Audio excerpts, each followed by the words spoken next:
Selam dostlar, Qozonimiz bo'yicha sayohatimizni davom etamiz. Bugun men sizga Giroy shoir Musa Jalil haykali turida so'zlayman. Haykal 1966-yilda qo'yilgan. Uning skulptori Vladimir Tsigal, arxitektori Lev Golubovskiy. Kurashchi shoir o'zini chirnagan bug'ovlardan qutulurga tilaydi. G'urur sheyilgan bosh, bo'ysunmas ko'z qarashi, ixtiyor kishin, botirlikni chag'ildira.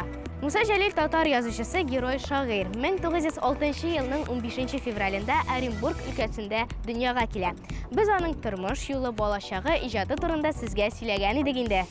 Fatir muzey bo'yicha sayohatimizni Musa Jalilning ish bo'lmasidan boshlaymiz. Bu bo'lmada hech qanday tongga qadar u tushunmagan. Bu ustal ortida o'tirib, shoir ijod etgan.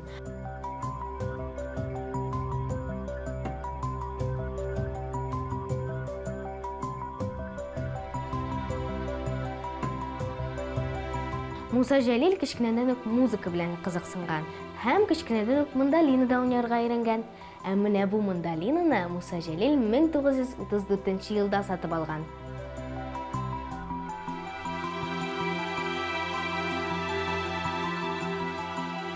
Musa kichkinadan o'qirga yaratgan. Lekin u vaqtda kitoblar sotib olishga mumkinlik bo'lmagan. Bu mumkinlik tug'ash Musa Jalil o'zining shaxsiy kitobxonasini bo'ldirgan. So'g'ishga qadargi yillarda Musa Jalil shi'rlar, jillar, operalar uchun librettolar yoza. 1941-yilning dekabrida Musa Jalil frontga uzatiladi. 1942-yilning iyunida og'ir yarali holda fashistlar qo'lina ilagan.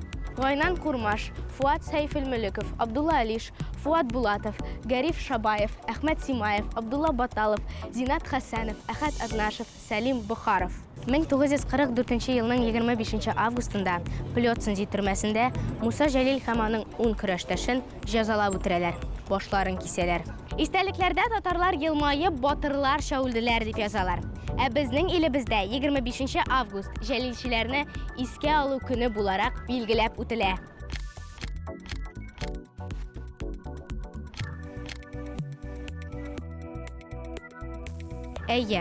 Jalilchilarning umri 1944-yilning 25-avgustida soat 12dan olib 3 minut oraliq bilan gilyotina deb ataluvchi qo'rqinish mashina ostida uziladi. Jalilchilarning botirligi o'limsiz. Ularning botirligi tug'an ilga jar bo'lib qayta. Musa Jalilning butun dunyoga tanilgan ma'bid daftarlarini siz da bilasizdir endi do'stlar. G'umrim mening mungli bir jir edi. O'limimda yang'irar jir bo'lib deb yozgan Musa Jalil. Botirlarimizni unutmaylik, xatirlik. Bugunga sog' bo'ling'iz do'stlar.